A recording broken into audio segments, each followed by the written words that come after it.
अस्सलाम वालेकुम दोस्तों, आज हम बात करने वाले हैं दुनिया के एक ऐसे अजूबे के बारे में कि जिसे 4500 BCE में एक एंशिएंट सिविलाइजेशन के हाथों बनाया गया। यहाँ पर हैरान कर देने वाली बात यह है कि 4500 साल गुजरने के बावजूद ये अजूबा आज तक वैसे का वैसा ही है।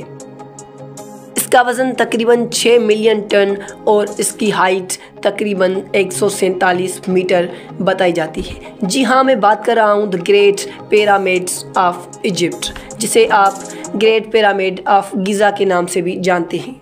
इसके पीछे क्या रीज़न हो सकता है दोस्तों, जो 4500 BCE में एक ऐसी ऊंची और भारी बिल्डिंग बनाने की ज़रूरत पड़ी। एक सवाल यह भी उठता है दोस्तों कि उस ज़माने की बात की जा रही है कि जिस ज़माने के लोगों के पास ना ही कोई टेक्नोलॉजी थी, ना ही कोई ऐसे औजार, उसके बावजूद उन्होंने एक ऐसी इमारत बनाई जो आज के दिन तक खड़ी है। कैसे मुमकिन हो पाया ये? तो आइए इन सवालों के जवाब जानते हैं इस वीडियो में।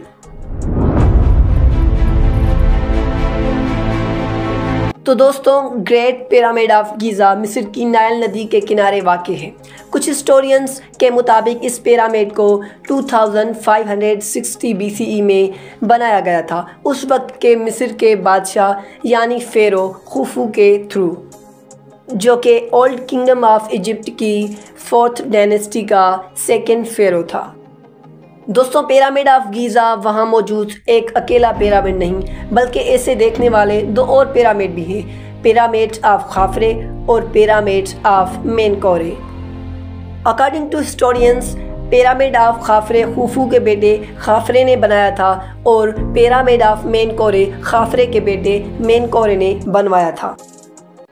तो दोस्तों, आते हैं अपने सवालों के ऊपर कि क्यों बनाया गया था इन्हें, क्या वजह थी इतने बड़े पिरामिड्स बनाने की। इस सवाल के जवाब में मेजॉरिटी ऑफ हिस्टोरियंस का कहना है कि उन्हें एक मकबरे के तौर पर बनाया गया था। उस वक्त के फ़िरौन यानी फ़ेरो उन्हें बनाया करते थे मरने के बाद अपनी डेड बॉडीज़ रखने के लिए, क्योंकि एंशिएंट इजिप्शियंस जो थे वो आफ्टर लाइफ पर यकीन रखते थे। उनका कहना था कि अगर हम बड़े से मकबरे बनाकर उनमें अगर ज्वेलरी, खाना या ख़जाना वगैरह रखेंगे तो वो हमें आफ्टर लाइफ में मदद करेंगे, एक अच्छी आफ्टर लाइफ जीने में। यहाँ पर दूसरा रीज़न ये बताया जाता है कि इन पिरामिड्स को इलेक्ट्रिसिटी जनरेट करने के लिए बनाया गया था, लेकिन इस बात पे ज़्यादातर हिस्टोरियंस का इत्तेफाक नहीं कि ऐसे पिरामिड्स को इलेक्ट्रिसिटी जनरेट करने के लिए भी इस्तेमाल किया जा सकता है या स्पेशली बनाया जा सकता है। तीसरी थियरी जो इन पिरामिड्स को लेकर बताई गई है वो ये है कि इन पिरामिड्स को अनाज जमा करने के लिए बनाया गया था। उस वक्त के जो इजिप्शियंस हुआ करते थे, फ़ेरोज़ हुआ करते थे, उनके पास ऐसी कोई जगह नहीं हुआ करती थी जहाँ पर वो अपने अनाज को स्टोर कर सकें और बहुत लंबे अरसे तक उन्हें ख़राब होने से बचा सकें। तो इसलिए उन्होंने ये पिरामिड्स बनाए थे ताकि वो अपने अनाज को स्टोर कर सकें वहाँ पर। लेकिन इन थियोरीज़ में से जो सबसे क्लियर थ्योरी है, जिस पे ज़्यादातर हिस्टोरियंस मुतमईन हैं, वो यही है कि वाकई में इन्हें मकबरे के तौर पर बनाया जाता था। वहाँ के फ़ेरो इन्हें एक मकबरे के तौर पर बनाया करते थे और उनका कहना था कि मरने वक्त हमारे पास जितना ख़जाना होगा, जितनी दौलत हम ले जाएंगे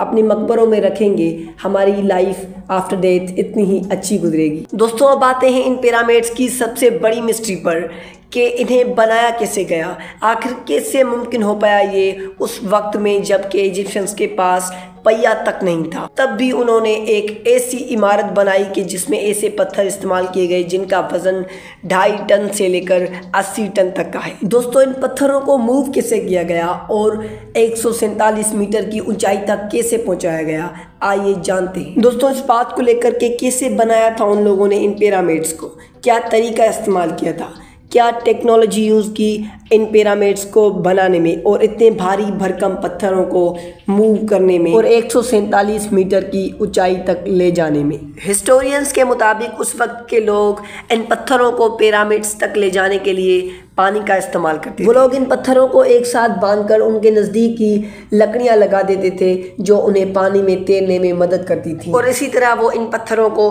पिरामिड्स के नज़दीक ले जाया करते थे। और दूसरा रीज़न जो ये साबित करता है कि इन पत्थरों को पिरामिड्स की ओर कैसे ले जाया जाता था, वो ये है कि हिस्टोरियंस ने बताया है कि वहाँ के लोग इन पत्थरों को मूव करने के लिए एक स्ट्रक्चर इस्तेमाल करते थे जो कि लकड़ी का बना हुआ करता था। आप उसे आज के ज़माने के कोर्ट से कंपेयर कर सकते हैं। वहाँ के लोग इन पर पत्थर रखा करते थे और इनकी मदद से उन्हें पिरामिड्स की ओर ले जाया जाता था, और जहाँ जहाँ से ये मूव करते जाते थे वहाँ पर ये रेत पर पानी डाला करते थे कि जैसे रेत की फ्रिक्शन ख़त्म हो जाए। लेकिन दोस्तों ये सिर्फ थ्योरीज ही हैं, यानी ये एग्जिट हकीकत नहीं कि उन्होंने ये तरीका अपनाया था, उन्होंने ऐसे ये पिरामिड्स बनाए थे, उन्होंने ये किया था, उन्होंने वो किया था। ये सिर्फ लोगों के और हिस्टोरियंस के आइडियाज़ हैं कि ऐसा हुआ था, कि भाई ऐसा हुआ था, लेकिन एग्जिट हकीकत किसी को पता नहीं, क्योंकि इनकी बनावट है ही इतनी पुरानी कि सिर्फ हम अंदाज़ा ही लगा सकते हैं, लेकिन एग्जिट हकीकत नहीं बता सकते।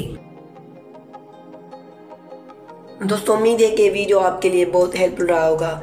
बहुत बहुत शुक्रिया। खुदा हाफिज़।